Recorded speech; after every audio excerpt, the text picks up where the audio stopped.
tous, bienvenue dans cette nouvelle vidéo. Aujourd'hui, nous allons parler d'Interstellar, le film très connu de Christopher Nolan, sorti en novembre 2014. Je vais donc vous parler de ce film qui me tient beaucoup à cœur, comme vous le savez peut-être. Et je fais cette vidéo suite à une requête d'un abonné. Donc voilà, je vais faire une vidéo consacrée au film. Il s'agira donc dans une première partie d'une vidéo sans spoiler. Et dans une seconde partie, je m'attarderai notamment sur certaines scènes du film. Et là, je vous préviendrai qu'il y aura des spoilers. Mais dans un premier temps, alors je dois préciser que je n'ai pas la boîte du film sur moi. J'ai seulement ce coffret dans lequel il y avait le Blu-ray, comme vous pouvez le voir, et le DVD, ainsi que la bande originale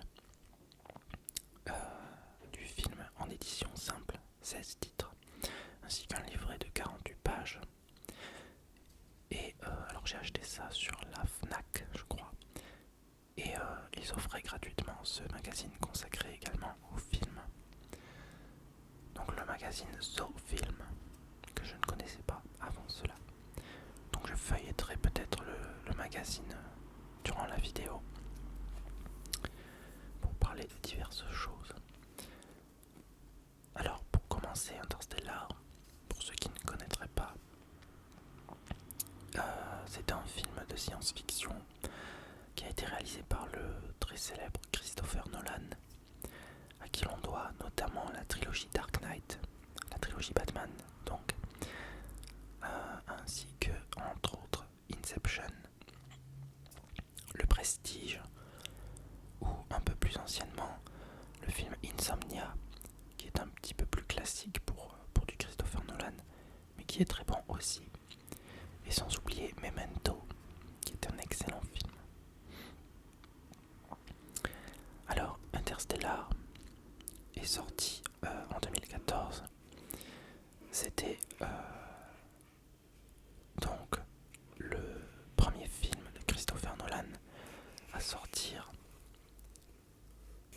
après le fameux The Dark Knight Rises, c'est-à-dire le troisième volet de la trilogie du Dark Knight.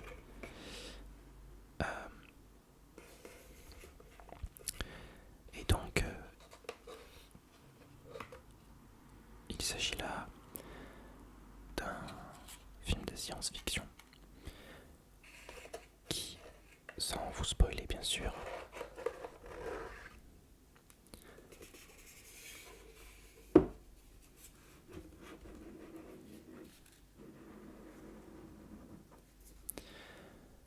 raconte l'histoire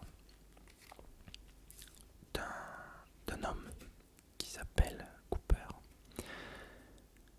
et qui vit donc dans une petite ferme aux États-Unis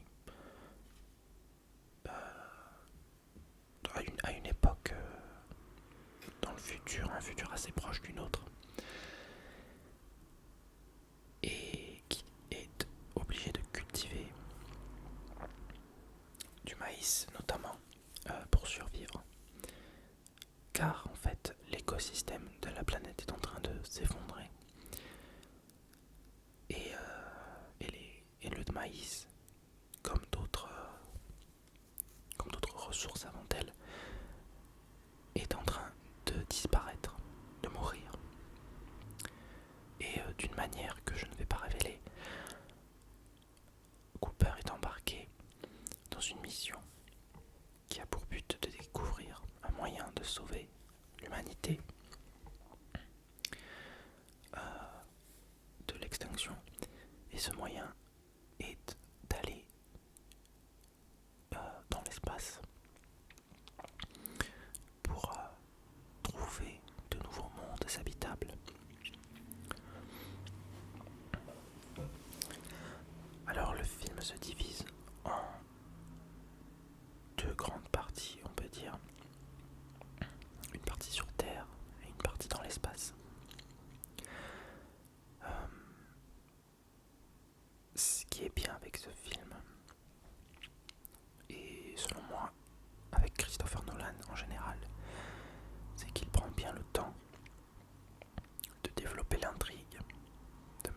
place les choses avant de nous embarquer dans l'aventure.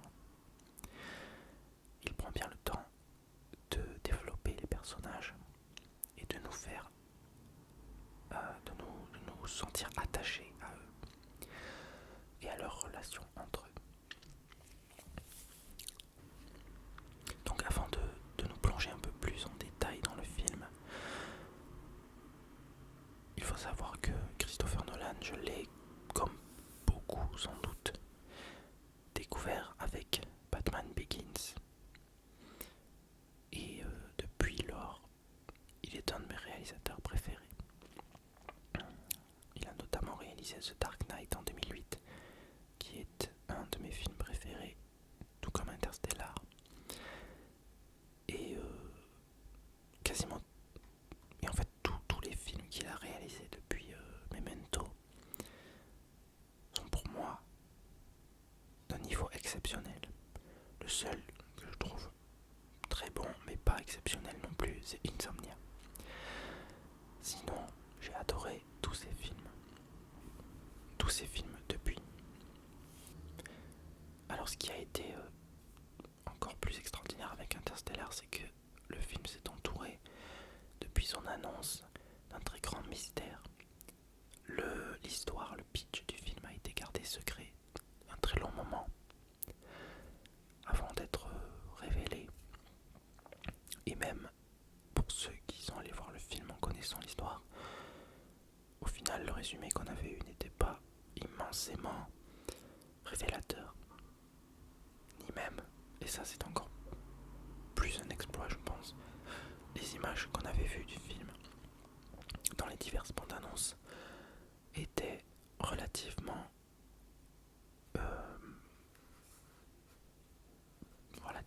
sobres, on va dire, ne révélaient pas forcément énormément l'intrigue de l'histoire.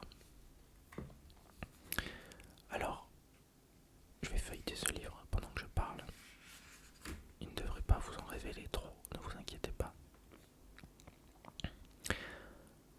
Mais en fait, du coup, il y avait une grande attente autour de ce film parce qu'on savait que c'était Christopher Nolan et qu'il avait réussi à garder beaucoup de mystère à propos du film et moins en lancer sur un film. Mieux c'est. De nos jours, on a trop tendance à nous révéler beaucoup trop avant la sortie d'un film, tout simplement pour faire vendre, pour attirer le maximum de spectateurs. Et Nolan a eu, enfin je ne sais pas si c'est Nolan ou les studios exactement, mais ils ont eu l'habileté de garder un maximum le secret autour de ce film.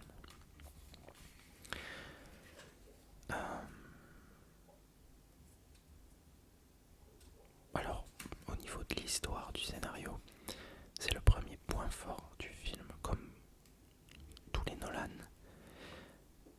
C'est qu'il y a une très grande attention portée à l'histoire, que ce soit au niveau des événements, au niveau de la structure de l'histoire, du scénario, tous les liens qui sont faits du début à la fin.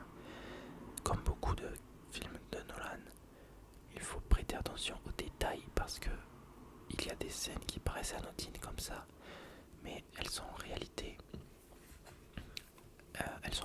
un but. Et on s'en rend compte plus tard dans le film, chaque détail a son importance. Chez Nolan, il y a un goût du détail très important, que ce soit visuellement ou scénaristiquement. Et c'est ça que j'apprécie beaucoup chez lui.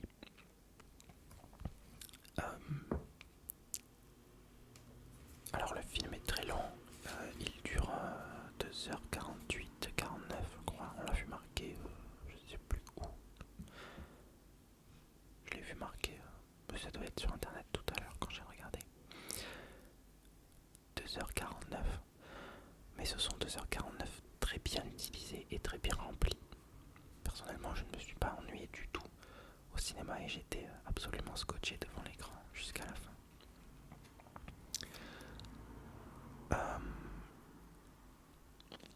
Il y a donc un sens du scénario extrêmement bien développé dans ce film.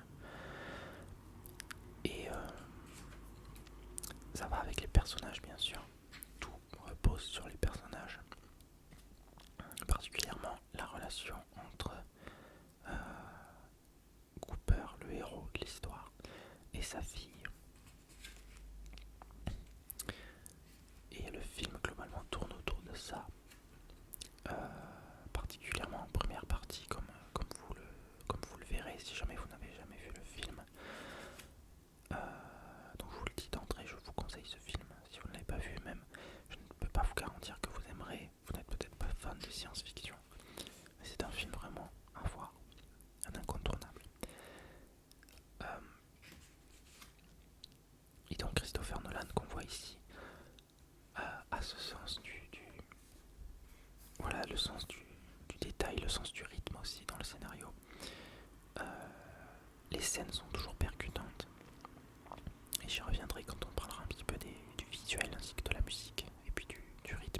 d'émotion.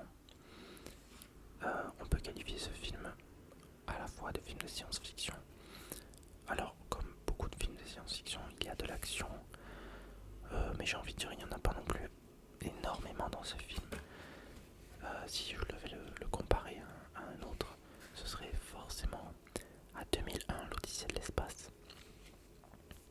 C'est une sorte d'hommage à 2001. C'est le 2001 moderne, j'ai envie de dire. Mais avec moins par rapport à 2001 qui est sorti en 1968, réalisé par Stanley Kubrick. C'est un film un peu moins extravagant, ou en tout cas pour l'époque, comparé à l'époque, beaucoup moins incompréhensible. Parce que 2001, l'Odyssée de l'espace, en 1968, quand il est sorti, c'était un énorme what the fuck, comme on dit en anglais. Une énorme incompréhension de la part de beaucoup de spectateurs, surtout à la fin. Les événements qui se passent sont vraiment difficilement appréhendables.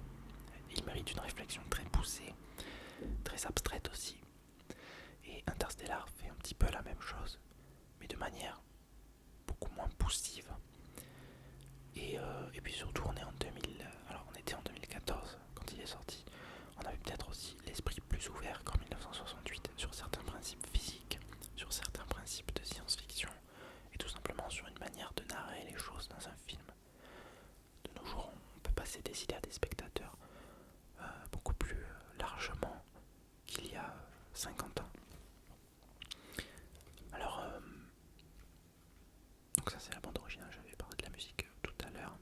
Le CD n'est pas dans le boîtier, il est dans ma voiture. Je l'écoute rarement dans la voiture, je dois avouer. Alors j'ai parlé donc du scénario, je ne l'ai pas trop dévoilé, mais bon, bien sûr ça se passe dans l'espace également. Il se passe beaucoup de choses. Alors, et qui dit science-fiction dit aussi effets spéciaux. Alors on a pu l'apercevoir dans ce livre. Au niveau des effets spéciaux, il y a eu pas mal de méthodes utilisées, mais pas beaucoup, voire même pas du tout, je crois. Des grands verres, comme vous pouvez le voir, les scènes dans l'espace ont été tournées sur des comment ça s'appelle, des écrans tout simplement, qui projetaient une image en direct. Et pourquoi avoir fait ça? Eh bien, pour le réalisme en fait. Non seulement les incrustations n'ont plus lieu d'être, et du coup ne sont plus visibles à l'écran. On a beau faire des films très bien réalisés aujourd'hui, on peut quand même sentir les incrustations parfois. Et là, non seulement c'est valable pour les personnages, mais c'est aussi valable pour les scènes de vol. Alors je ne sais pas si on en voit ici, mais en gros les scènes en vaisseaux spatiaux ont également, en vaisseau spatial, enfin voilà, ont également été tournées entièrement, soit dans des vrais décors, soit avec des maquettes sur des fonds animés, sur des écrans. Voilà, peut-être que là on aura une vue, peut-être pas. C'est donc également non seulement valable pour les scènes où on voit la caméra fixée sur le vaisseau, mais aussi pour les scènes à l'intérieur du vaisseau, c'est-à-dire que dans les reflets des casques ou des yeux des acteurs, on voit ce qu'ils voyaient eux-mêmes en direct. Non seulement ça aide à être beaucoup plus réaliste au niveau du visuel, c'est-à-dire qu'on voit bien les reflets à l'écran, et c'est pas des effets spéciaux au final, c'est juste que c'est un reflet de ce qui est diffusé devant les acteurs. Donc au final c'est parfaitement réaliste. Et en plus, les acteurs pouvaient réagir en direct à ce qui se passait autour d'eux, parce que c'est aussi un défaut, on va dire, du cinéma moderne, même si on a tendance à revenir à des méthodes traditionnelles. Les écrans verts font disparaître énormément de choses vis-à-vis des acteurs sur le tournage, c'est-à-dire qu'ils n'ont plus de quoi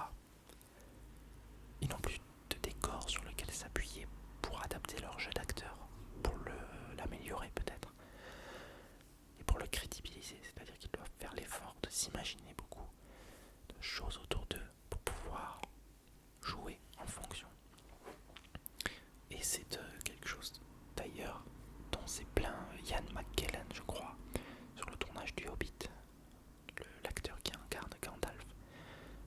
Un jour de tournage, je crois qu'il a un petit peu pété les plombs, et en disant que il n'avait pas fait du théâtre et une carrière d'acteur pour faire ça, en désignant bien sûr les écrans verts. Donc il critiquait le fait d'être confiné à jouer des scènes devant des stupides écrans verts, sans avoir personne à qui donner la parole. Alors, du coup, visuellement, le film est parfaitement réalisé. Alors, j'ai parlé des effets spéciaux, mais ça vaut aussi pour les scènes normales, on va dire, avec des décors classiques. Nolan est vraiment un perfectionniste à tous les niveaux, je crois. Comme j'ai dit, au niveau du scénario, mais aussi au niveau de l'image. Il sait non seulement filmer les scènes tantôt de manière classique, tantôt d'une manière magistrale, et il sait adapter le rythme aussi. Le montage qui va de pair avec la musique dont je vais parler juste après. Le montage, le rythme des scènes et la manière dont elles sont filmées sont caractéristiques de Nolan. Il y a souvent des scènes, particulièrement à la fin de chaque film ou à plusieurs endroits, qui sont montées de manière à ce qu'il y ait une narration d'un des personnages, en général un seul personnage, qui dit une réplique assez longue et qui est entrecoupée pendant qu'il parle de scènes qui se passent à divers endroits, à divers moments, et qui intensifie ses propos, qui les appuie et qui soulève des parallèles, des liens entre les scènes. Et c'est quelque chose qui nous fait réaliser certains éléments de l'histoire ou qui nous amène une émotion intense. C'est le cas pour la fin du Dark Knight par exemple, qui est une excellente fin de film. C'est le cas pour la fin d'Interstellar. C'est le cas pour la fin pareil, du Dark Knight Rises ou d'Inception, qui est peut-être un petit peu différente, mais c'est du même style, on va dire. Je crois que Nolan a le sens de... Là j'ai un petit peu dérivé, mais Nolan a le sens de faire, a vraiment le talent pour faire des fins de films très mémorables, ou à défaut très intenses, très émotionnelles la plupart du temps.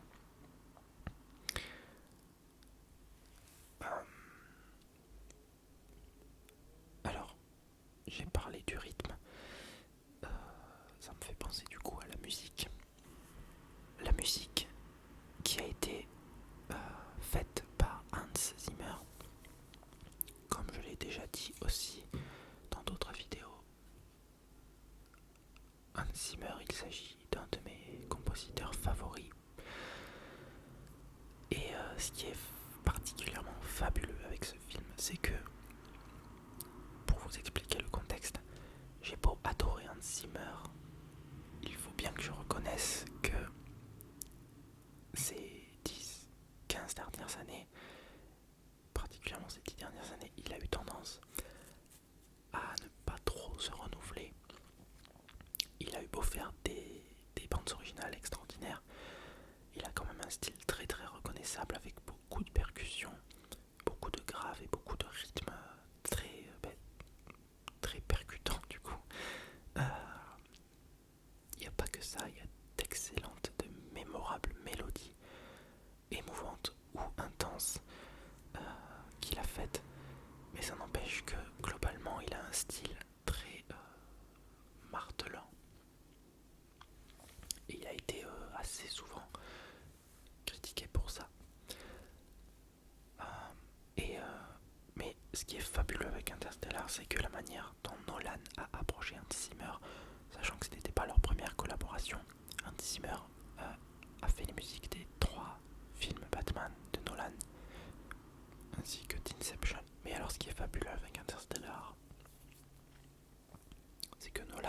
approché Hans Zimmer simplement en lui demandant la première fois, il me semble, de lui rédiger, enfin de travailler pendant quelques temps, quelques jours à peine je crois, sur une musique en se basant simplement sur l'idée de la relation entre un père et son fils et son enfant. Et Zimmer est sorti avec un thème au piano je crois, et qui est un des thèmes d'Interstellar. Alors, la bande originale de ce film est pour moi la meilleure de Hans Zimmer à ce jour, parce qu'elle est totalement éloignée de ce qu'il a fait jusqu'à présent. C'est un style totalement renouvelé et totalement exempt, ou quasiment exempt, de percussion. Et ça c'est extraordinaire parce que c'était son style. Il a enlevé ça de ses outils pour ce film et en est sorti sa meilleure bande originale. Alors bien sûr, la bande originale est indissociable quasiment du film. Sans le contexte du film, elle ne serait pas aussi émotionnellement forte. Mais il faut quand même bien avouer qu'elle est particulièrement réussie. Cette bande originale, pour diverses raisons, mais il faut quand même préciser que ce que j'aime beaucoup dans cette musique, c'est les orgues. Pour un film de science-fiction, je trouve ça assez audacieux, assez nouveau. Des orgues ont été utilisés pour certains thèmes du film, assez récurrents, et ça donne une atmosphère à la fois religieuse, christique, un petit peu mystérieuse, un petit peu inquiétante, tout ça à la fois. Une atmosphère finalement très adaptée au film tel qu'on le voit, tel qu'on le ressent. C'est mystérieux, c'est inquiétant, c'est dangereux, l'espace est froid. Et là où vont les personnages, là où ils vont, ce qu'ils y font, et la raison pourquoi ils le font, tout ça, la musique le porte d'une manière fabuleuse. Et il y a énormément de scènes qui sont extraordinaires et qui le sont d'autant plus grâce à la musique. J'y reviendrai à la fin, je parlerai des scènes du film que j'ai préférées. Mais cette bande originale est fabuleuse. Alors il y a des orgues, il y a du piano comme pas mal de bandes originales de Hans Zimmer. Et il y a des voix qui sont de pair avec les orgues un petit peu. Des voix, des chœurs au final, des chœurs assez... c'est ce que je disais encore, assez religieux, assez inquiétant.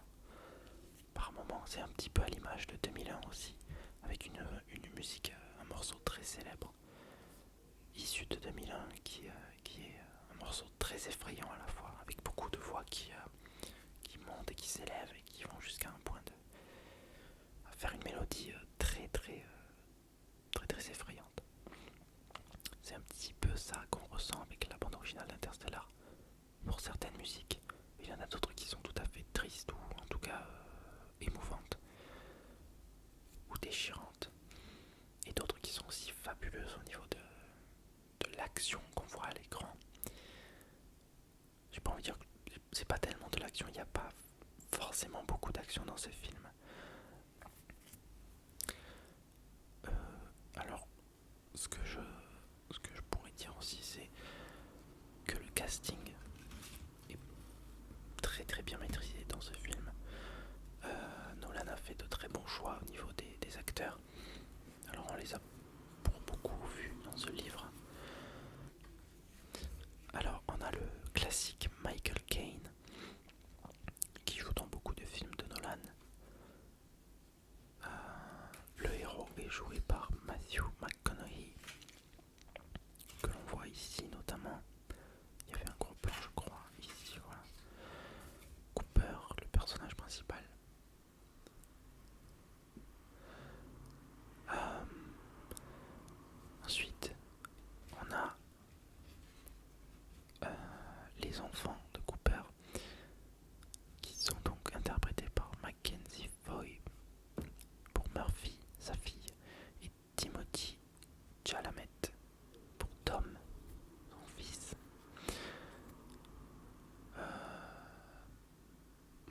spéciale pour la fille qui est vraiment excellente dans le rôle.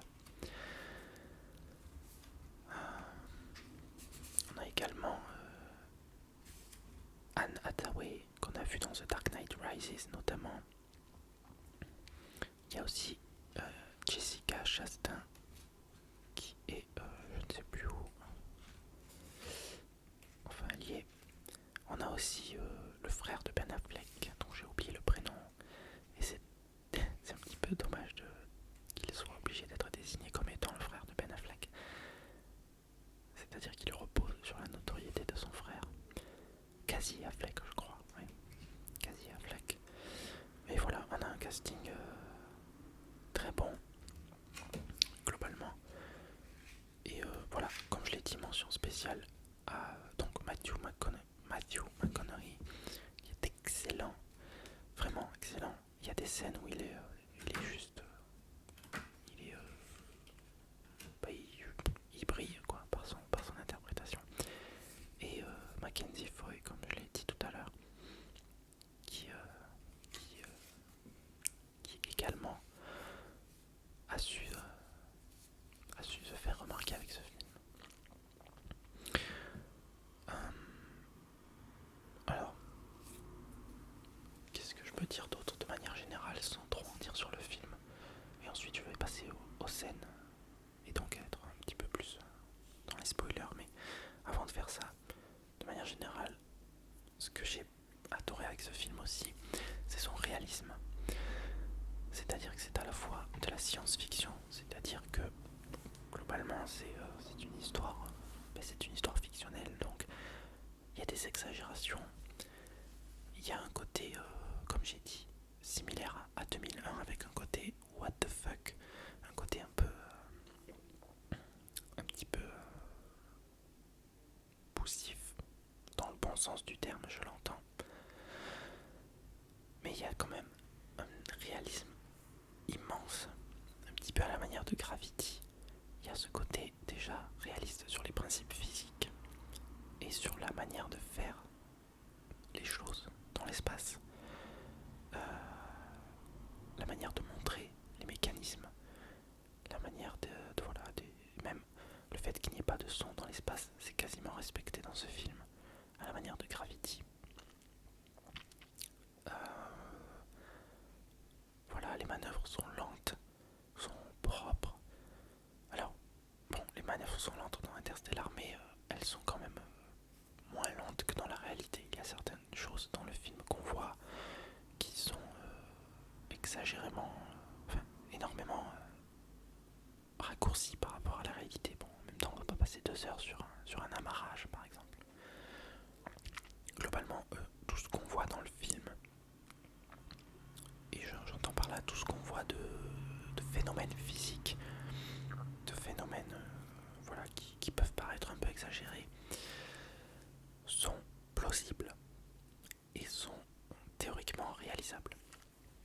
Je dis bien théoriquement. Alors il y a certains effets, notamment un des gros ressorts scénaristiques du film, on va dire, qui sont des effets confirmés et des effets relatés, enfin des effets constatés dans la réalité, même s'ils n'ont pas été constatés à ce point-là, bien sûr. Comme je dis, voilà, le film pousse dans la fiction quand même, donc il exagère certains principes.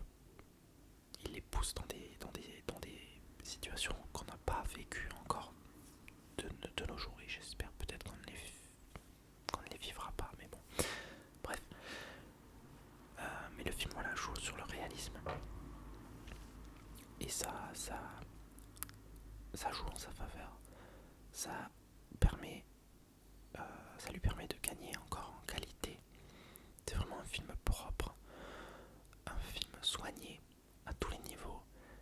Et ça passe aussi par le réalisme qui est mis dans l'histoire, qui est mis dans le visuel et dans tout ce qu'on voit dans le film.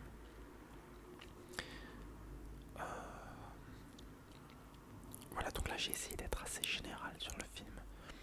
Je pense que j'ai dit pas mal de choses pour essayer de vous donner mon avis sans vous révéler trop. Pour ceux qui n'ont pas vu le film, comme je vous l'ai dit, vous aimiez ou pas, je pense que c'est une expérience à vivre, et particulièrement au cinéma. J'étais allé le voir en IMAX et j'en étais très content. Et ensuite je suis retourné le voir au cinéma une deuxième fois. Je vais feuilleter ce livre pendant que je parle.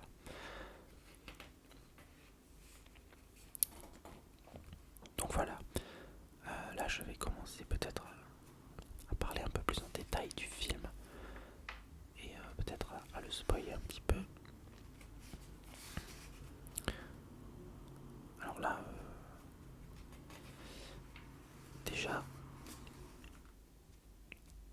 moi ce que j'ai beaucoup aimé sur le film, alors donc si on n'avait pas vu le film, je vous conseille de quitter la vidéo.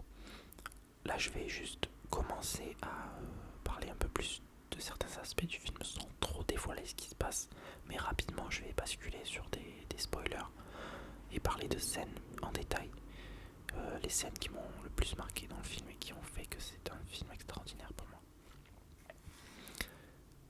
Déjà ce que j'aime beaucoup à propos de ce film, et c'est ce qu'a dit Nolan, c'est que avant d'être un film de science-fiction, c'est surtout un film sur l'amour. Et ça, j'ai trouvé ça audacieux parce que tout le monde qualifie ce film de science-fiction à juste titre. Mais le propos principal, selon Nolan, ce n'est pas le fait de sauver l'humanité, de sauver le monde, ni d'aller explorer l'espace. Bien sûr, c'est les événements qui se déroulent dans le film, mais le propos principal, la raison principale d'être de ce film, c'est de raconter une histoire d'amour et de raconter l'amour, tout simplement. Voilà, c'est un hommage à l'amour presque, ce film. Et ça se voit notamment avec la relation. Enfin, il y a deux relations principalement qui illustrent ça.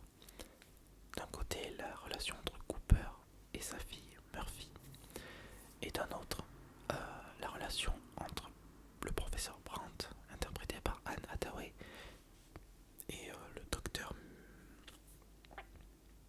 je ne sais plus, le docteur l'astronaute qui est sur une des planètes, enfin qui a été envoyé sur une des planètes qu'ils ont cherché donc par l'équipage. Et alors quand même c'est surtout la relation entre Cooper et sa fille qui est au centre du film, et c'est vraiment une relation qui moi personnellement m'a laissé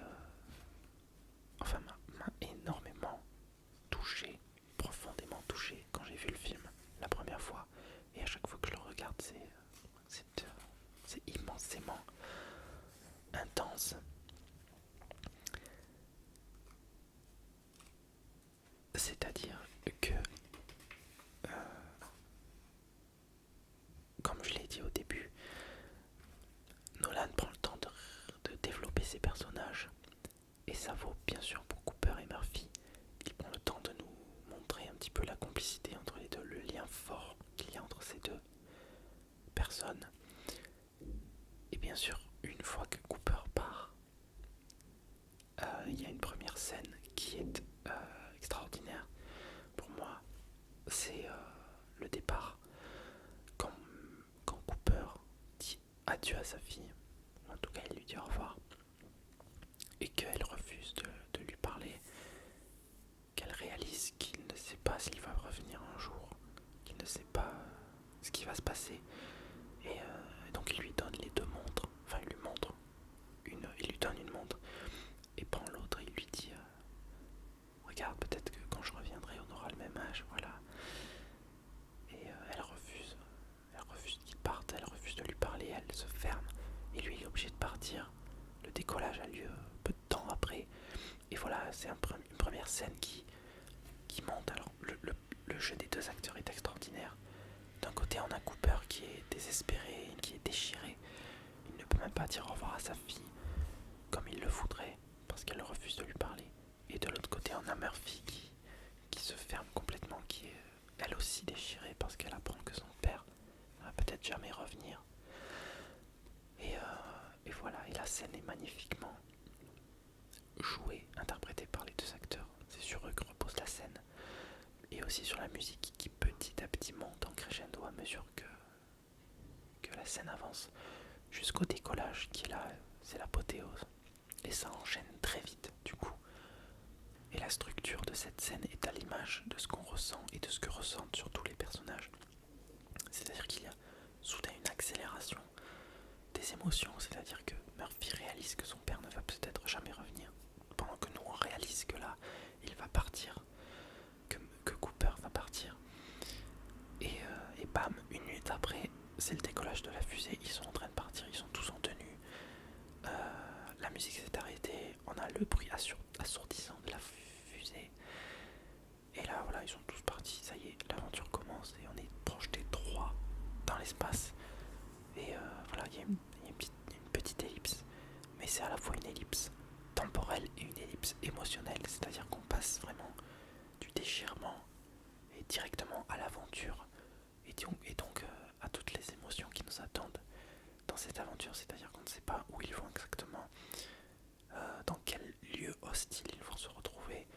L'espace est froid, l'espace est vide, et voilà, c'est immensément, c'est extrêmement bien réalisé. J'espère que j'en fais pas trop, mais enfin voilà, j'adore vraiment ce film et je pourrais en parler des heures. Mais le mieux c'est de le regarder. Alors ça nous amène à une deuxième scène. Je vais juste énumérer les scènes comme ça qui me viennent, que j'ai adorées. Pas forcément dans l'ordre de préférence, mais juste dans l'ordre, probablement dans l'ordre du film en fait, parce que je vais me refaire le film petit à petit. Mais ça nous amène donc à une deuxième scène que j'ai adorée. Pas parce qu'elle est forcément émotionnellement intense, même si elle l'est quand même un peu, mais c'est surtout qu'elle est extrêmement réussie. Je vais laisser ce magnifique plan à l'image pendant quelques temps. C'est la scène où tout le monde se retrouve, enfin tout le monde, les personnages se retrouvent sur la planète, la première planète, la planète Miller, qui se trouve en orbite de Gargantua, le trou noir vers lequel ils sont allés. Et c'est là donc que se passe un des événements les plus les plus majeurs du film en fait. C'est comment ça s'appelle, la déformation temporelle un peu, enfin c'est pas ça, mais c'est-à-dire qu'ils vont donc descendre sur la planète, mais que du fait que la planète subit une gravité énormément importante en orbite du trou noir,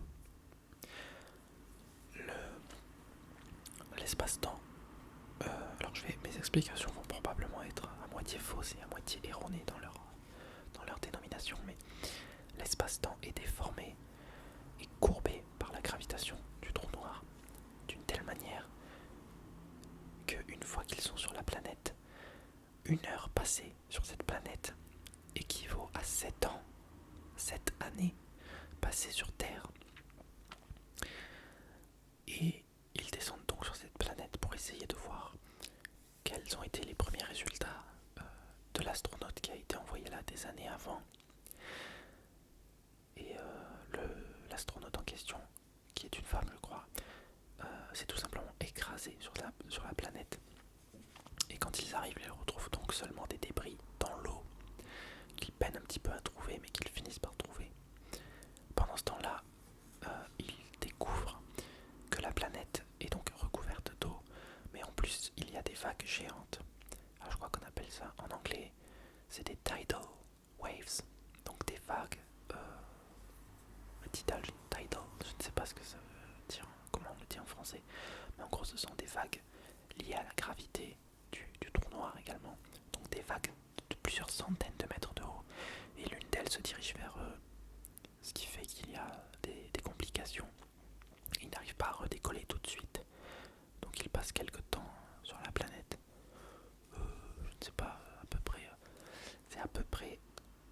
3 heures, parce qu'au final ils reviennent sur le vaisseau Endurance qu'on voit ici, donc la station Endurance, qui était restée en orbite de la planète, donc le vaisseau lui n'était pas, enfin la station n'était pas affectée par le changement d'échelle de temps, et du coup quand ils reviennent sur la station, il s'est passé 23 ans. C'est valable pour la station. Il y avait un de leurs collègues, on va dire, équipier de cette mission qui était resté dessus, et donc il a 23 ans de plus. En 23 ans, il a fait plein de recherches et bien sûr, il a reçu plein de messages de la Terre, sachant qu'il ne pouvait plus en envoyer. Et donc ils ont reçu plein de messages. Et c'est là qu'arrive la troisième scène. Alors, pour la scène des vagues, ce qui fait son succès en fait, c'est la musique principalement. C'est le morceau Mountains sur la bande originale, qui veut dire donc montagne. Et c'est avec la scène en fait. Au début, il croit que les vagues qu'il voit au loin, qui sont des vagues très grandes, comme je l'ai dit, il croit que ce sont des montagnes en fait. Jusqu'au moment où Cooper réalise que ce ne sont pas des montagnes, ce sont des vagues. Et là, c'est waouh, la musique qui s'emballe et on réalise ce qui est en train de se passer. Il y a une énorme vague qui se dirige vers eux. Voilà, cette scène est juste intense au niveau de la musique et au niveau de l'action. Elle s'enchaîne directement avec une autre scène que j'adore, peut-être la meilleure du film en termes d'émotion. La première fois que je l'ai vue, j'étais en larmes. J'étais sous le choc émotionnel, vraiment. C'est-à-dire qu'ils reviennent sur la station et là on leur annonce qu'il s'est passé 23 ans. Et ils le savent en plus, ils arrivent, ils sont en panique. Et Cooper, dès le début, je crois que c'est Cooper qui demande, ou alors c'est le docteur Brandt, je ne sais plus, mais un des deux demande combien de temps, et là on lui dit 23 ans, tant de mois et tant de jours. Voilà, et là ils sont complètement désespérés. La docteur Brandt demande si son père est encore en vie, son père interprété par Michael Caine. Et Cooper, lui, il va directement voir tous les messages qu'ils ont reçus depuis leur départ sur la planète Miller. Et il regarde les messages. Donc, au début, c'est son fils qui a le même âge que lorsqu'il est parti, bien sûr, puisque c'est les messages de la même année où ils sont partis à peu près.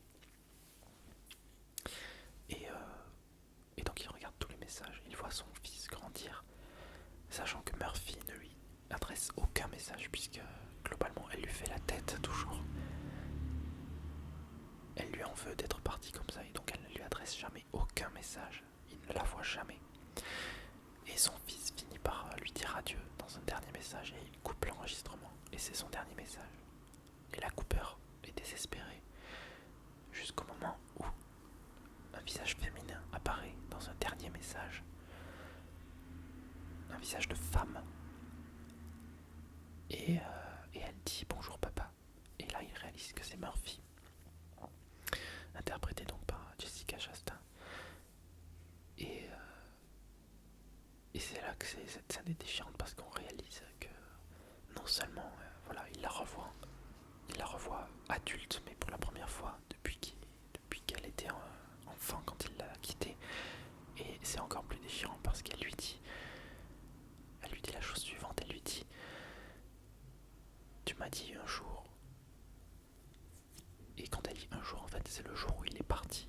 Quand il lui disait adieu, tu m'as dit un jour que quand tu reviendrais, on aurait peut-être le même âge. Et tu vois, papa, aujourd'hui c'est mon anniversaire. Et j'ai exactement le même âge que tu avais quand tu es parti. Et là, on voit enfin Cooper. On voyait pas de plan de Cooper. Et là, on voit Cooper qui est en larmes, qui est en train de fondre en larmes. Et il réalise le drame qui s'est déroulé. Il réalise tout ce qu'il a loupé dans la vie de Murphy. Et voilà, cette scène est émotionnellement intenable pour moi. Elle est brillante. Matthew McConaughey est vraiment extraordinaire dans cette scène.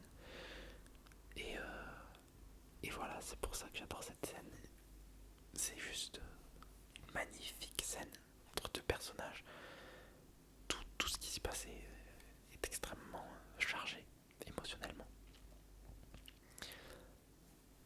Alors la caméra va bientôt s'arrêter. Voilà donc Jessica Chastain.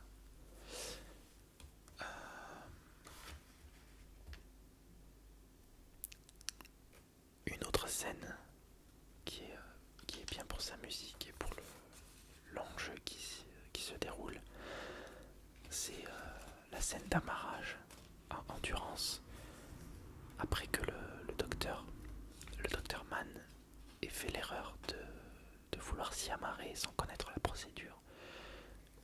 Et tout simplement Endurance commence à se... déjà il y a une partie qui explose et elle commence à tourner sur elle-même et à descendre sur la planète de glace. Je ne sais plus trop ce que c'est la planète. Et là, la planète du Dr Mann tout simplement.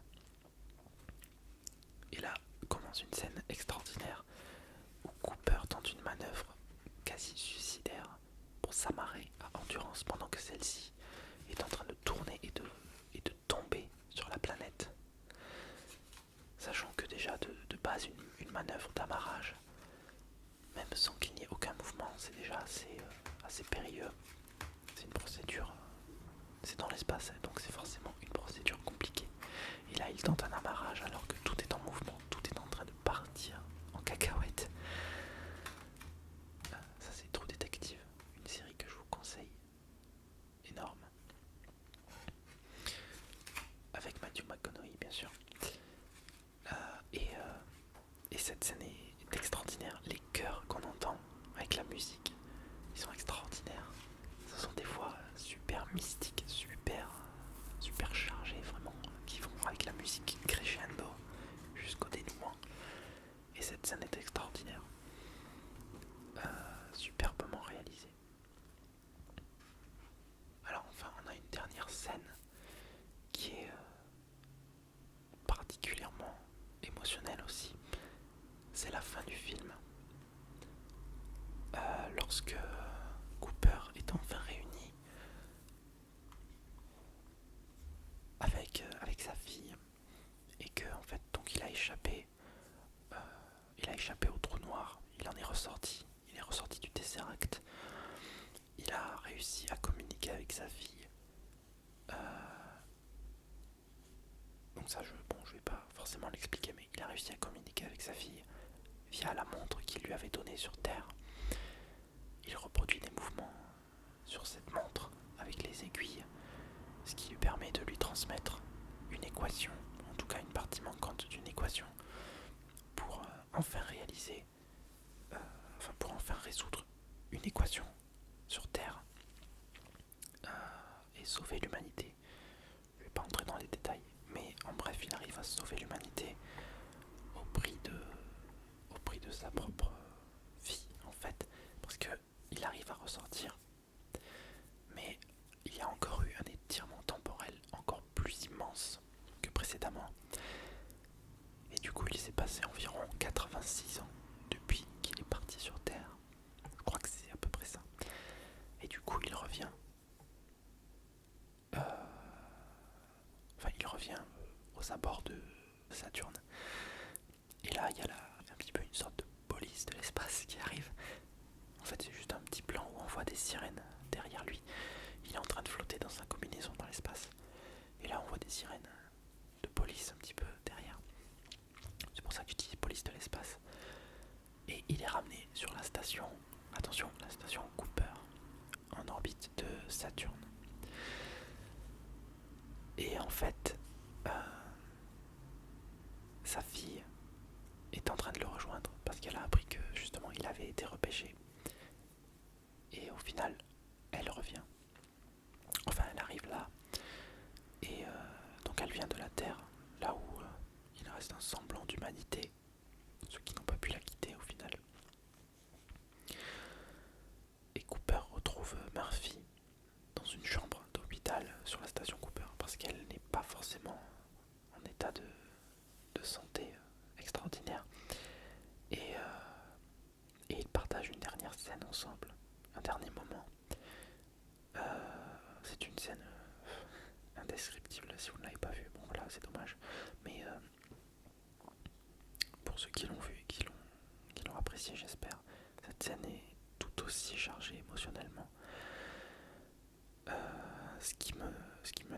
plus, c'est quand Cooper explique donc, demande à sa fille en fait, comment savais-tu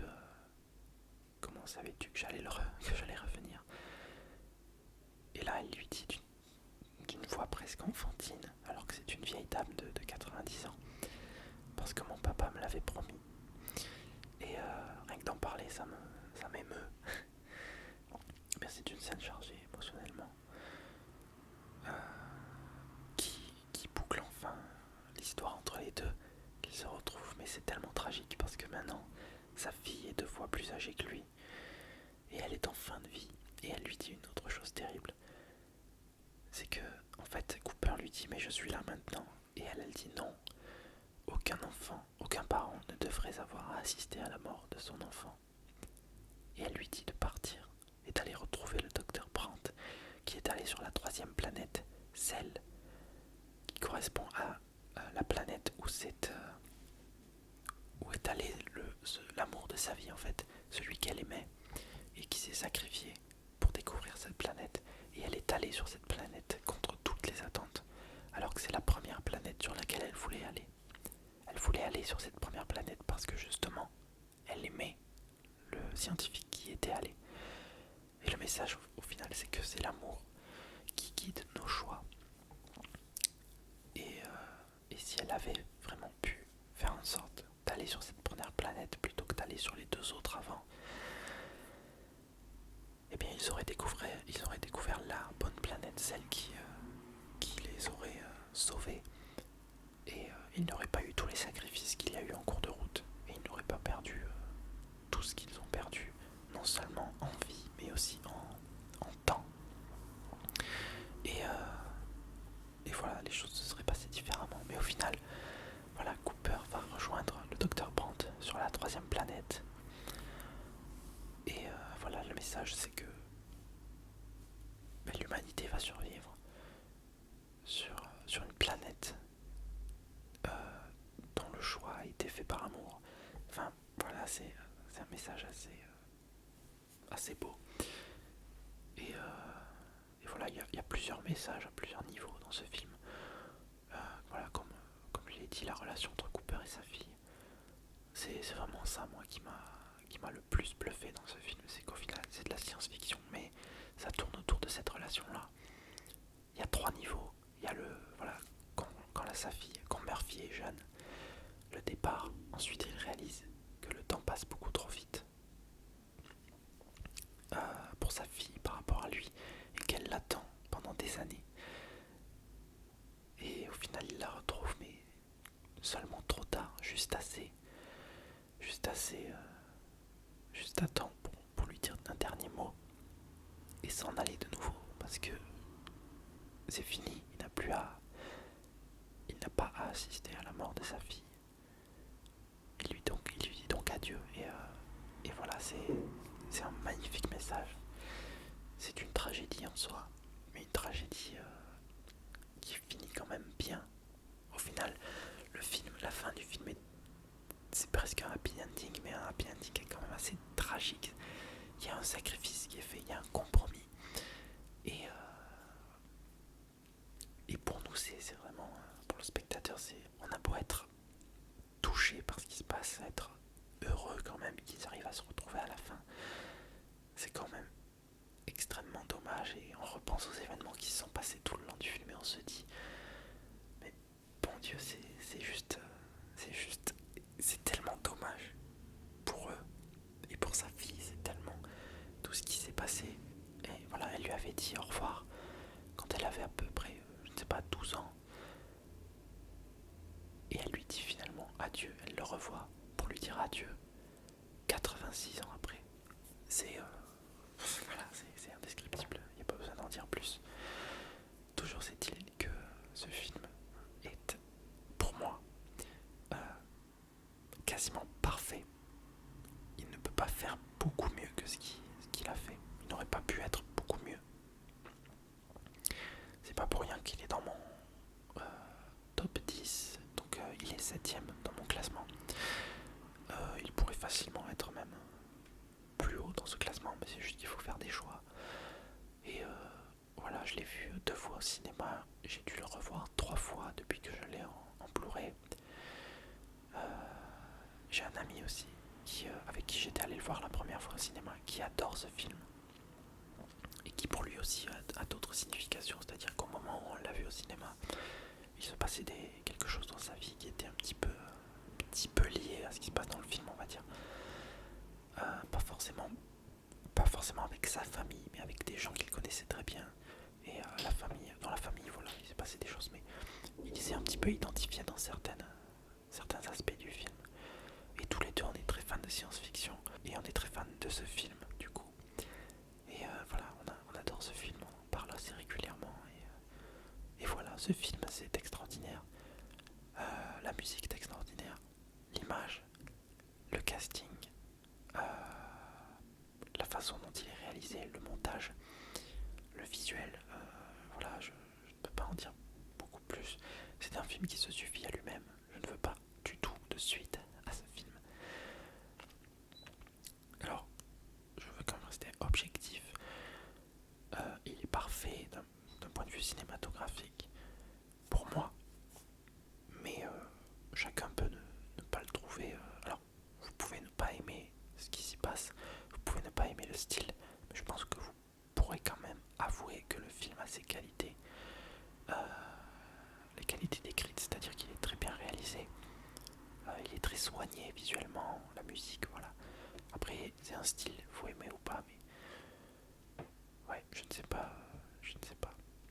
Pour ceux qui ne l'ont pas aimé, n'hésitez pas à me dire pourquoi. Ça peut être un film trop long, trop compliqué aussi. C'est vrai qu'il faut s'attacher, enfin, il faut s'accrocher au film, il faut vraiment bien suivre, comme beaucoup de films de Nolan.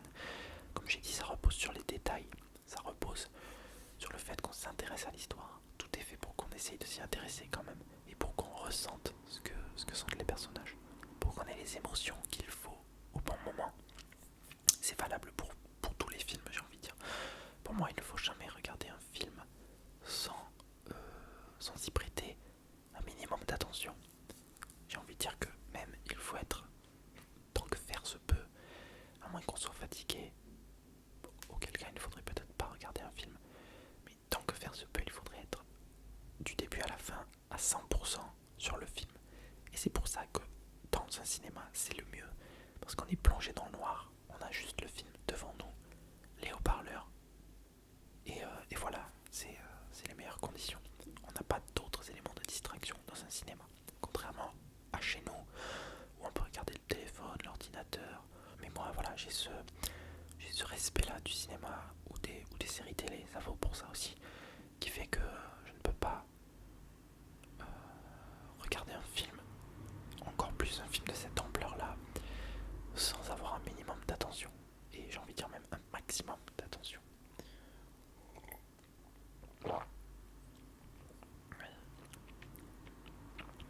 Donc voilà, je ne pense pas pouvoir en dire beaucoup plus sur le film actuellement.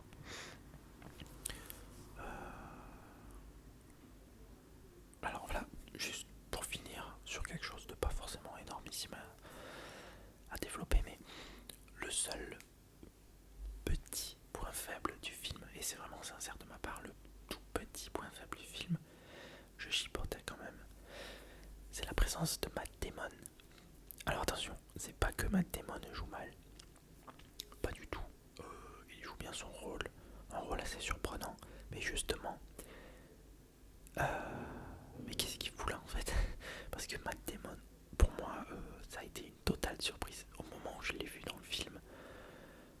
En fait, il émerge de son sommeil dans lequel il s'était mis, sans penser se réveiller un jour. Il est réveillé par les membres de l'équipage de Cooper et il éclate en sanglots. Et en fait, au début, il se redresse et on le reconnaît un petit peu, mais je me suis dit tiens, on ressemble à Matt Damon. Puis il éclate en sanglots dans les bras de Cooper. Là, on le voit pas trop, puis après, il commence à parler. Et là, là, on le voit bien en gros plan. Et c'est Matt Damon. Et le seul problème que j'ai avec ça, c'est que sur le moment, la première fois, quand on s'y attend pas, ça nous sort un petit peu du film, ça nous détache de l'histoire. Pendant 1 ou 2 minutes, on est un petit peu amusé par le fait que ce soit Matt Damon.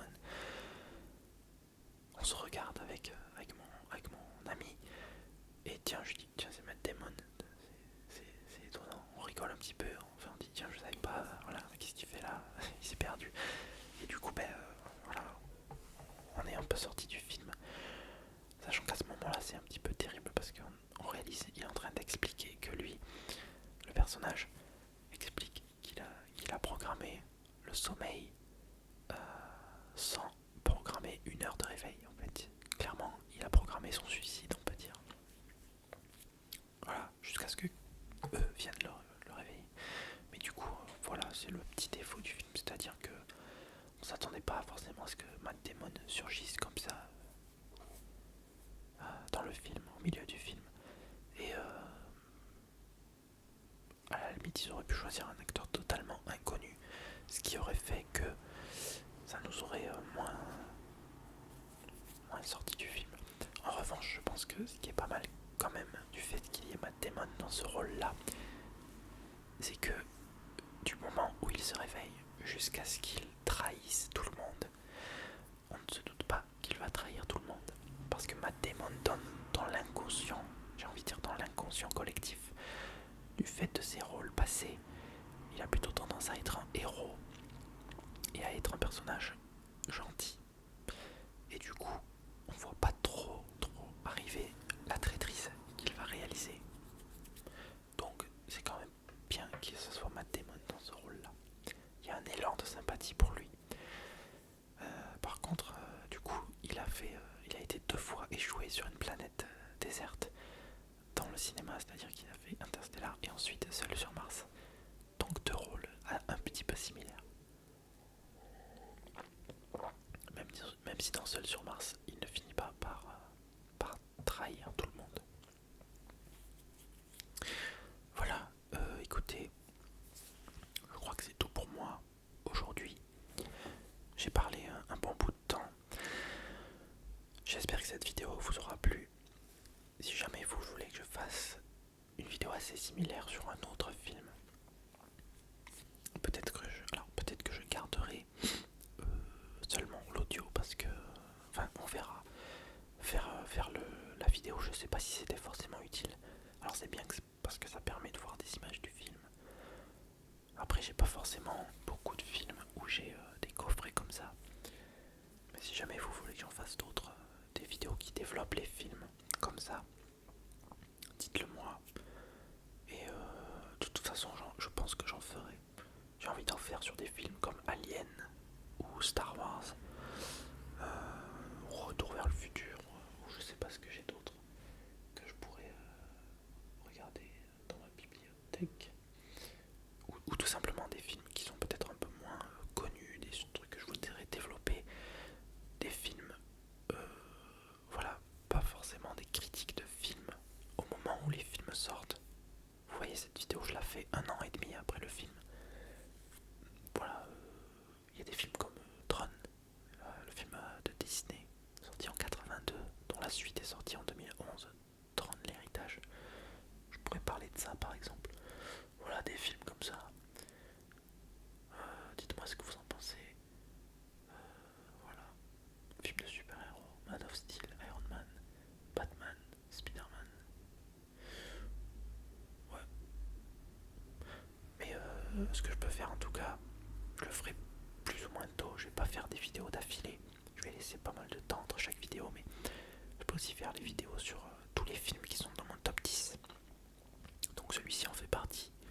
C'est le premier à inaugurer, enfin c'est celui qui inaugure un petit peu la série, mais je peux parler pendant 1 heure, 1 heure et demie d'un film dans mon top 10 et dans mon top 20 et dire pourquoi je trouve ce film extraordinaire, pourquoi vous devriez le regarder et tout ça, tout ça. Alors la complexité, ça va être un petit peu de parler du film sans spoiler et puis ensuite d'en parler de manière suffisamment intéressante pour que ceux qui ont vu le film puissent aussi être intéressés, c'est-à-dire qu'il faut que je parle du film plus en détail.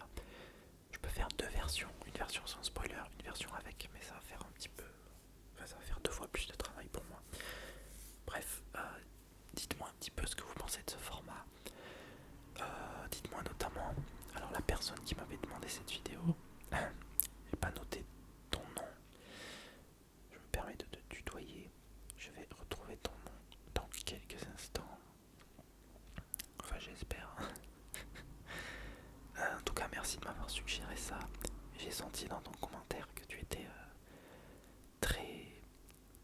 enthousiaste à l'idée de faire ça. Voilà, Lewis Aubert. J'espère que je prononce ça bien. Aubert. J'espère que cette vidéo t'aura plu. Ce n'est pas du tout toi, je me suis trompé de nom. C'est pas Lewis, c'est Novaka. Voilà, il me semble bien. Lewis était sur une autre vidéo.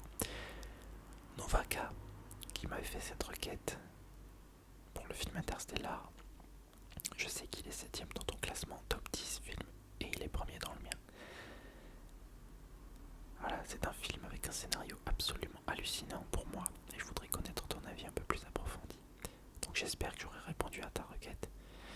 On peut en parler dans les commentaires, hein. Je pense qu'il n'y a pas de problème pour ça. Si jamais tu veux parler d'autres scènes ou d'autres aspects du film que j'aurais peut-être oublié d'évoquer.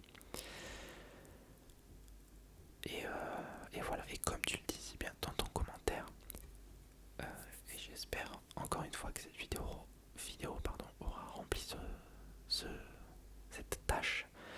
Cela pourrait être une vidéo extrêmement enrichissante pour moi, mais aussi pour toute ta communauté qui te suit et qui pourrait découvrir ce film absolument génial.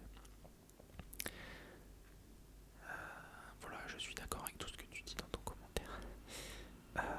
Merci de m'avoir suggéré ça.